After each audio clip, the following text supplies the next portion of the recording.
tao nga ay maliliit nga lang. Kaya lay kong manguha na may hinahalit na ang mga sasaw. May naiwan pa?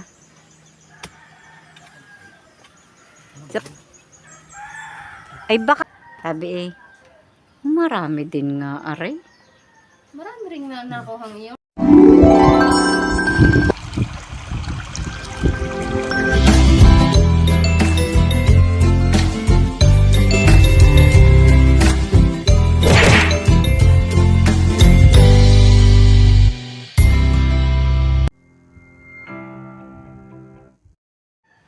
Good morning po mga ka-brush up. Bagong araw na naman po ng ating vlog at ngayon nga po ay maaga po tayong gumising at maaga po din akong nagsasaing.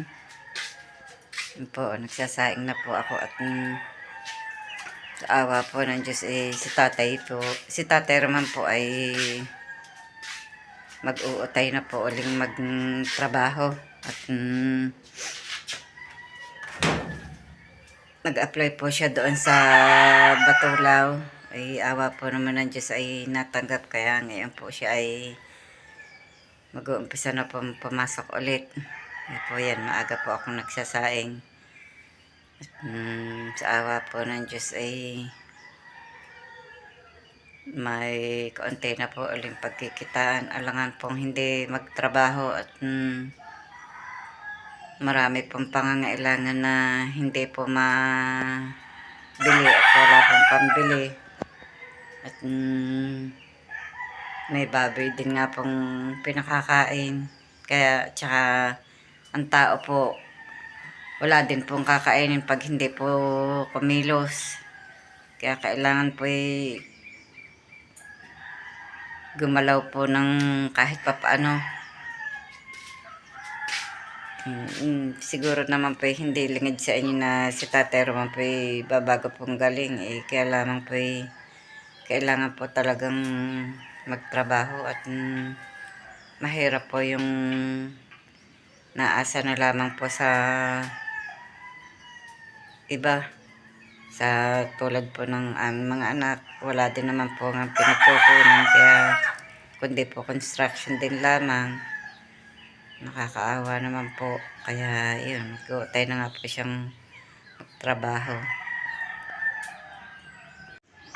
Naipag balot ko na po si Tatay Roman at ito na po ang kanyang baon na kanin at ulam. Itlog lamang po ang ulam at malayo po sa bilihan ng isda. Malayo po kami sa palengke, kaya yan na lamang po muna ang kanyang ulam. Ayaw naman po niya ng mga yung pong frozen foods, kaya gusto pa raw po niya yung itlog.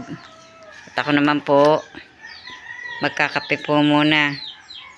Yan o, may isang balot pong tinapay, tsaka po yan kape. Tayo po muna magkape.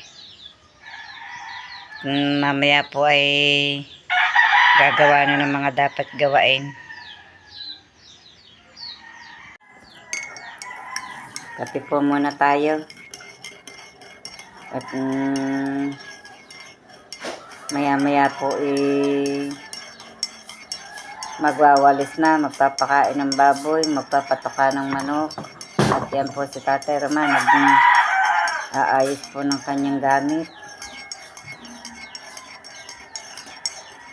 Nakaalpas po yung aming ganador na manok, ay inayos pa po niya.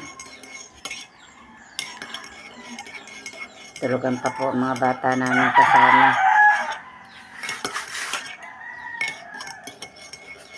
Nakakain ang kaunti. Kain, may ulam pa din ng naturan. Itlog.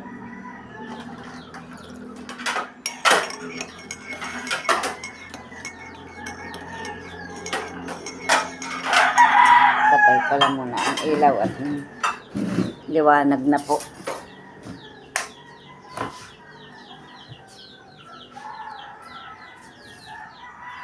Mamaya ay dadaan na po si Makoy.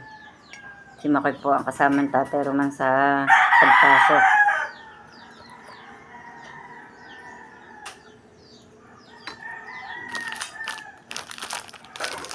Wala naman yung Makoy ko. Na, pandit.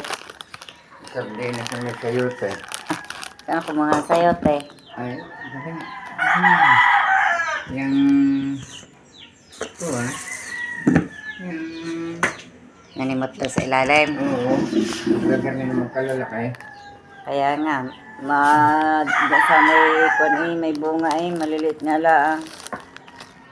Kaya like kung manguha na may hinahalit na ang mga sasaw-saw po natin. Matigas po ang tinapay na aray. Hindi po kayang kagatit. Wala pong ngipin. Wala na po akong ngipin din sa itaas na aray. Hindi po makapagpangipin at wala pong pera Sa isang linggo pala yung maagpakasayang ang isang lagarin mo.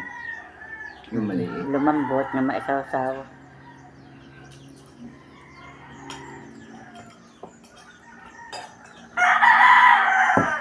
Para mas masarap yung maliliit sa Remy. Na? Paliliit naman. Yung masarap naman. Hindi. Maalat. Hindi.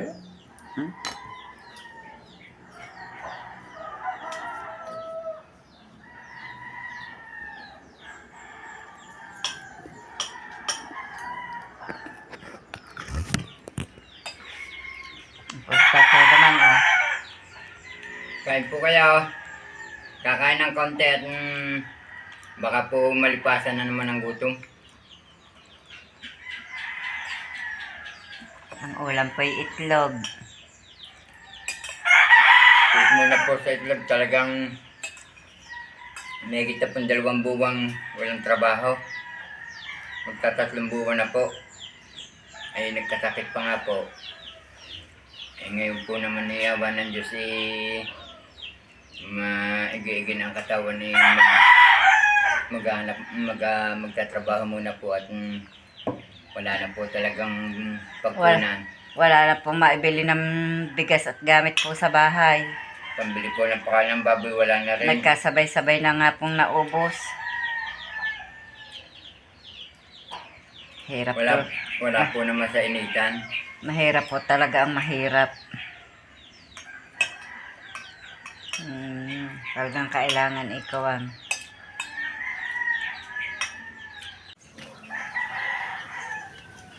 bigyan ko na po ng pakain ang mga baboy at yun nga po nakain pa. Maya-maya ko po sila paliliguan pag po naubos yung kanilang pakain at ang mga inahin naman po nabigyan ko na rin. Yan po magdadalawang buwan ko po sa asing kung naiiwalay po ang mga baboy pong iyan. Yung nga lamang pong isang yun medyo maliit. Kung bakit po yun napag-iwanan yung maliit na yun. Ay napakagaling din naman pong kumain. Awa ng Diyos. At ngayon po mga manok na bigyan ko na rin. At yun naman pong rabbit ang aking isusunod. At maya-maya po ako'y magwawalis pa. Nauna po ang gawain. Alam nga po pagpatansado ang ngayon.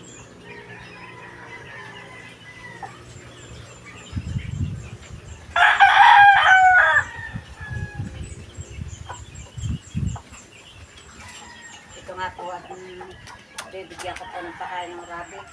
May araw-araw din po sila binibigyan ko nitong pakain at ako iinin at hindi po aari na wala ng tubig ng rabbit.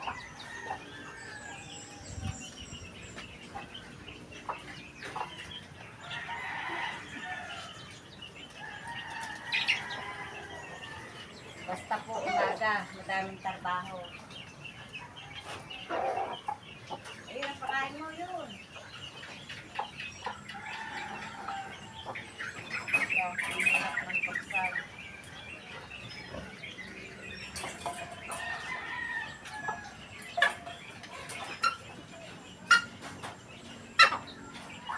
Pag ang mga rabbit ay hindi nabibigyan ng painom araw-araw, hindi po kumain ng ayos. Kailangan po nila laging may tubig.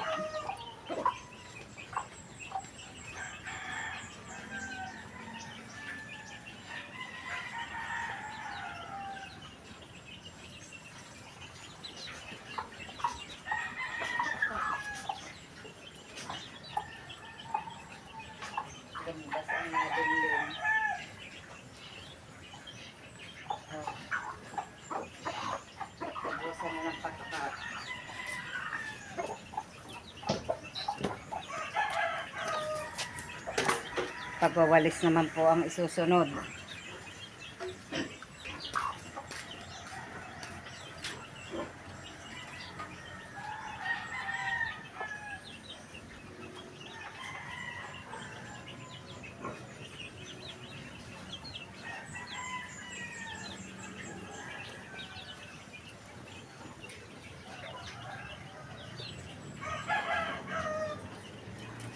Papatukak pa nga po pala ako ng manok doon sa baba. Yung po mga sisiw doon sa tangkal. May namimili po ng ube. Yan na rin nga po ang naging huhukay at hindi ko po kayang humukay. At mahirap po ang maghukay ng ube eh. Yan, nag-us-usa na ang umer. Tutumba na ang papayang are, namatay na. Are, di ko ilalagay sa babang are para hindi gumulong. Nakita ma, ibang puna. Uy, merong doon pa sa may ilinang yan, meron din.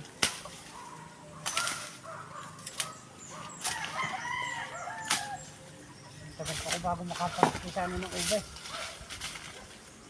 Tatanim namin ngayon kung ang mga tinging are.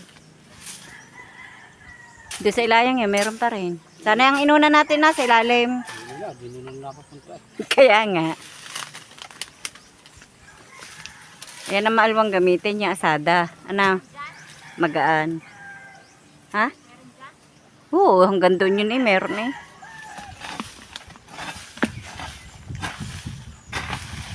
Hindi rin nga nakakabili ng asadang ganyan. Masarap ipagdasdas. Ano? Dalawang akin sa figure to. Oh. Nagaya rin ako ng gaya ng iyo.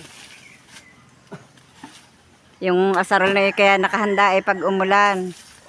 Magkakanal ako doon sa itaas namin. At tambak ang basura. Kung kada na ulan na, Ay ipadadala sa tubig. Kahirap pagka hindi ano. Eh pag naulan na, dala ng agos ang ano. May puti.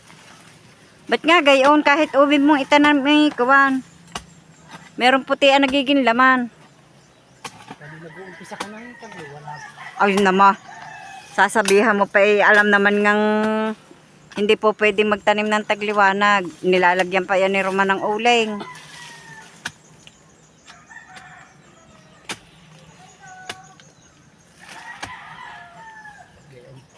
Ay, ewan ko. Akala hindi, puti talaga.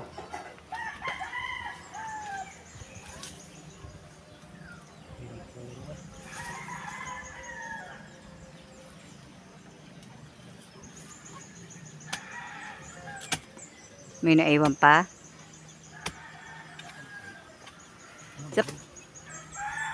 Ay baka yan ang ano. Pero imposible namang yan ang maging Cebu. Pinalabaw ito.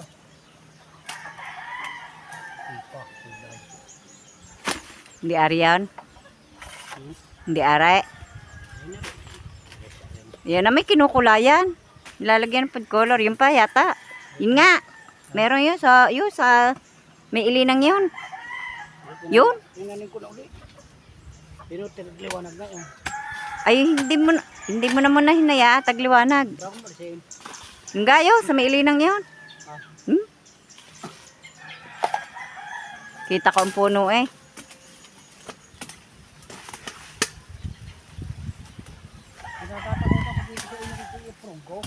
Ay hindi kami nagtatapon dyan. Iniipon namin. Kaya nga, iniipon namin. Hindi kami nagtatapon. Siya, baka naputol mo yan yung manggang kwan. Galing pang silangan. Yan manggang malalaki. Aywan.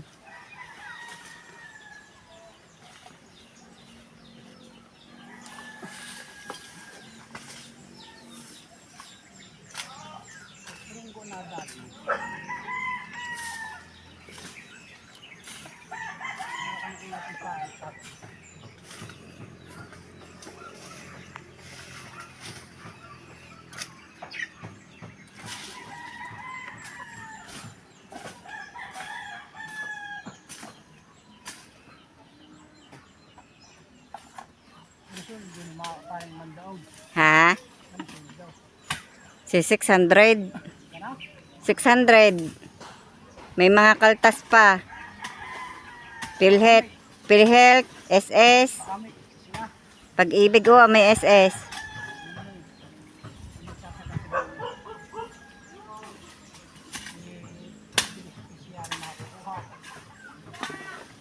Oo. Mga 10 taon. Nakaykay ng mga manok ang kuwang yan. Yan inakaipon to sa itaas eh.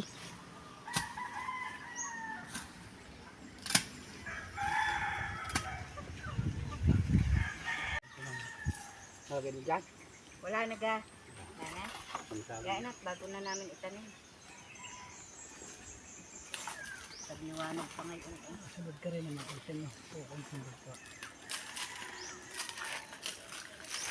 Wala pa. Taas na yan. Si ang buhangin na iyon ikawan. Ibig sabihin may suldo ka dyan, inay. Pag-vlog mo niya. Kano? Depende ho. Bukad din. Ba, 25 mil din. Hindi ho. Ano ako sabi ni Kadidis, 25 mil daw kanya. Ay sila ho malaki na ang ano. Madami ho silang views kaya malaki ang sahod nila. Sa views pala nagkakaintindihan. Mhm. Pagka ho mahina ang views, Ayun na. wala, mahina din ho ang sahod. Ay, maggala ka na maggala sa mga gala ng gala sa mga Ako naman hindi sityo-sityo. Ay isa inay naman ho, are, hindi ho akin. Sa mga nito daw, Kaya hindi lang pag maglalaro. mga nabyo kang mga milyon-milyon na. Hanga ko dyan. Yay kasamahan yan eh. Ba talaga lahin. Puti, wala na magagawa dyan iti. Meron naman sadyang puting ano, ubi. Puting ubi. Kaya nga ho, may maputi, may maitim. Doon. Dito na muna para matabo na ng paghalabas ko. Para matatabo na din yan. Dala mo naman sa limang ubos. Marami yan. Yan ipanay-panay. Ayan, iba nga alid na nakay. Walang tulo siya eh. Walang bunga ang sayote. Pareho ka nang magtuloy. Abay na. Agod.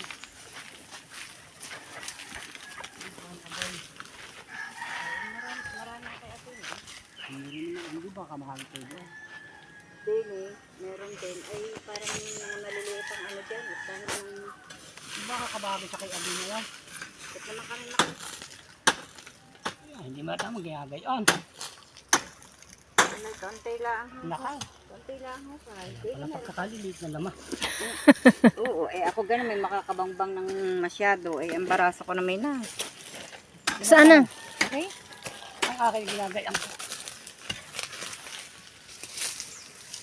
Dalawang puno aray. Tatlo pa, isa-isa. Pero bilin anong hanap mo? Wala ho, maghahanap pa ng trabaho. Ang Mr. Mondraon. Doon sa Kailaway. Wala naman eh. Hindi bali. Hanap mo rin. Tawag. Pag parehong wala, naka.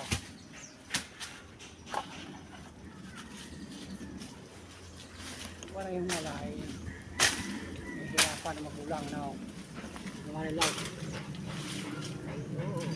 Buti ba kung laging nagla eh. Sila yung mga nag-asawa at nag-anak na yun. Sila yung mga anak.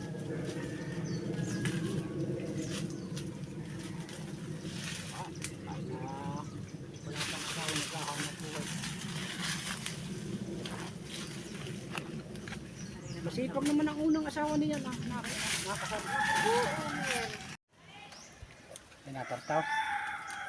Tingnan niyo po, lalaki ng laman ng ubi. Oh, isang punuan lang ang hinukay.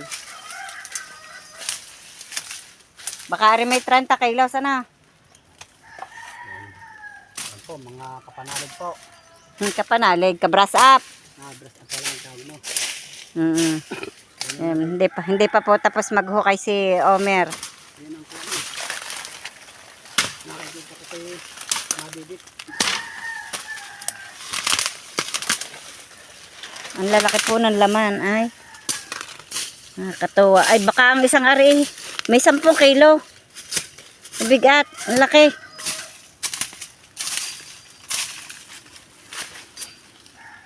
Mahirap din pong maghukay ng ubi. Tingnan nyo po, oh, ang luang ng hinukayan.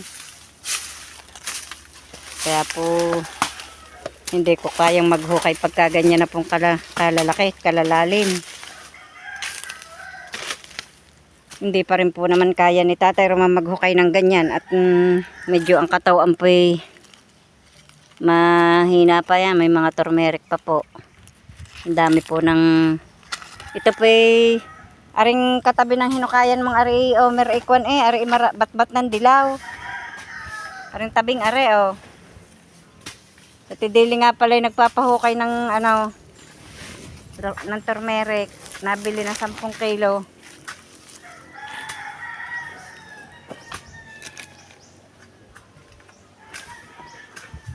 Madami-dami pa po siyang huhukayin.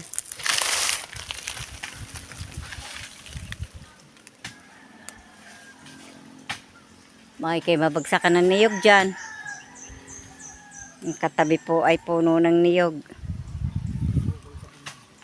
Ha? Ay tulad nga ba ni Vicente may laman?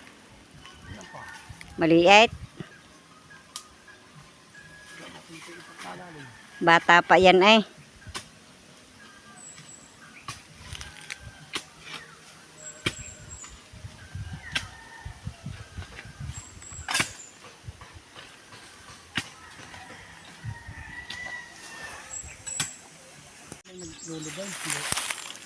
Yung sa hirap naman pong maghukay ng ube.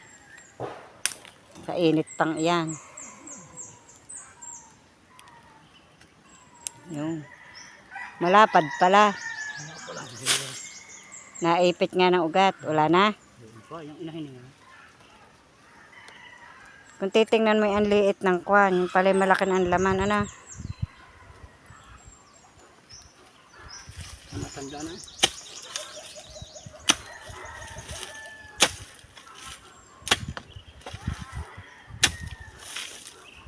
Yan naman hindi mo nahukay noon Ang nahukay lang yung nasa itaas doon Inanim sadya dito. Ha? Inanim sadya. Oo. Yan nga bat-bat dati. Yung mga kuwang yan hanggang doon sa ilalim na yon. Ngayon wala na.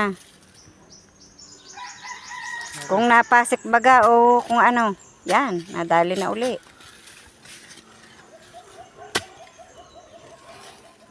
Kasi yun, alam mo naman pag ginagukay. Oo.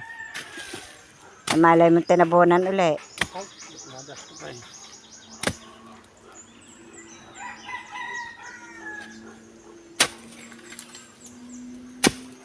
Baka mabali ang mo, may ugat. Yung tagoltol na yun Ugat yun. Yun.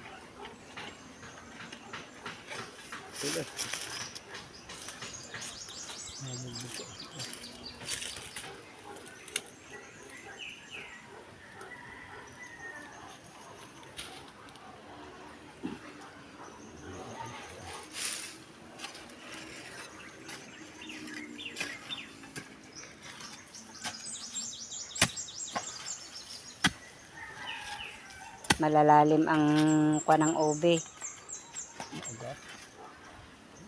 Bago'y nasamahan pa ng ugat. Ugat yata yan, yan. Nakasingit sa ugat. Yan, naputol na.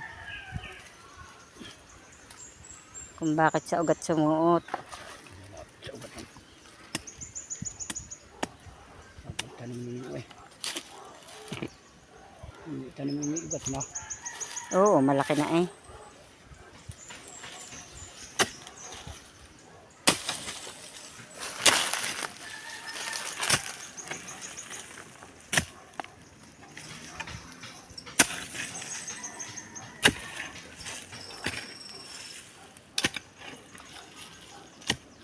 Para ng pagtatayuan ng haligi ang hukay.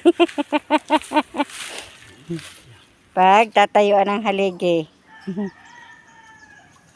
Hindi mo makukuha. Hindi alam bangin ang ayos eh.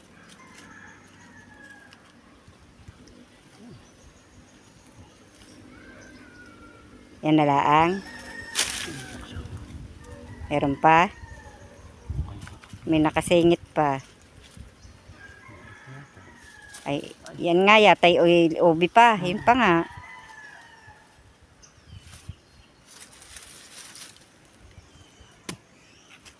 Wala makita ko. Dalawa pa pala. Ayun. Yalaan pala naman.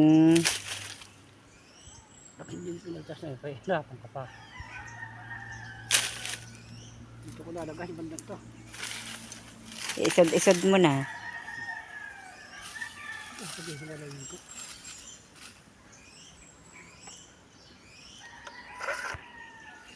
Nag-uumpisa na po kaming maghakot ng ube. Ayan, nasa sako na po ang iba. Siya po yung naglalagay na din sa sako. At medyo po marami-rami po ang hahakotin. Ayan. Baka po naman makaka 100 kilo.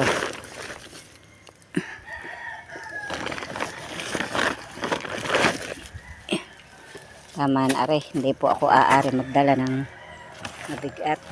Sobrang bigat po. Hindi kaya. Dadagdagan mo pa yan.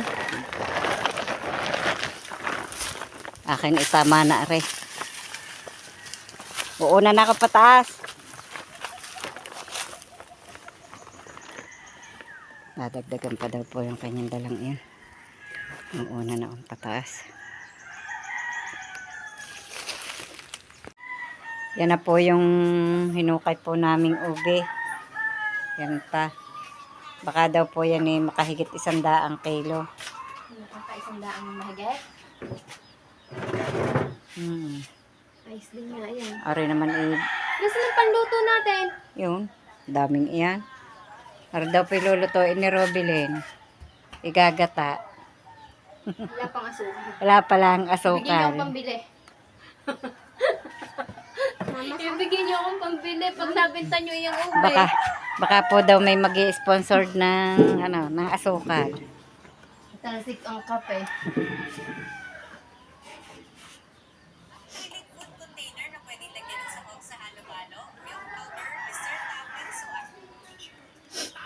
Bago, mabilis ding maghukay si Omer, ano? Na, Pero yung maedad na ikuwan. sanay na sa... Nasaan? Pupunta daw sa baka. Mm. Pupuntahan pa po yung baka nung naghukay. Ang bilis maghukay. Nay, sino po Sabi naglagay eh. sa sako? Sabi eh, marami din nga, aray. Marami rin nga nakuhang iyo. Nay, Nay, Wala naman siyang pili. Nay. Kahit gagakwan ikuha niya yung mga gagarning ganto, yung buong ganto, yung maliit pa sa rin dala niya. Pinuputulan niya lang ng garni. Nay. Nay, Nay. Nay, sino po naglagay sa sako? Siya. Inayos niya bago umalis. Binabantayan ni Concho.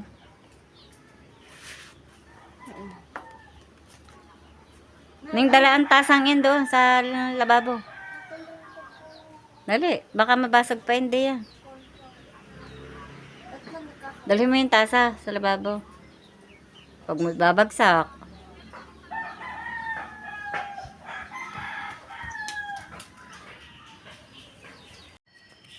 At ito na nga po yung pinagbilhan po namin sa hinukay pong ubi kanina. Thank you Lord sa blessings. At ito na nga po. Kaya magaling po ang nagtatanim. Pag po kailangan may naaani. Ito po oh. Na bayaran na po sa amin yung hinukay pong ubi kanina. Kaya hanggang dito na lamang po munang muli ang aming vlog at maraming salamat po sa patuloy niyo pong pagsubaybay hanggang sa dulo ng aming vlog. At saan man po kayo naroroon, mag-iingat po kayong palagi. God bless po sa lahat. Bye-bye.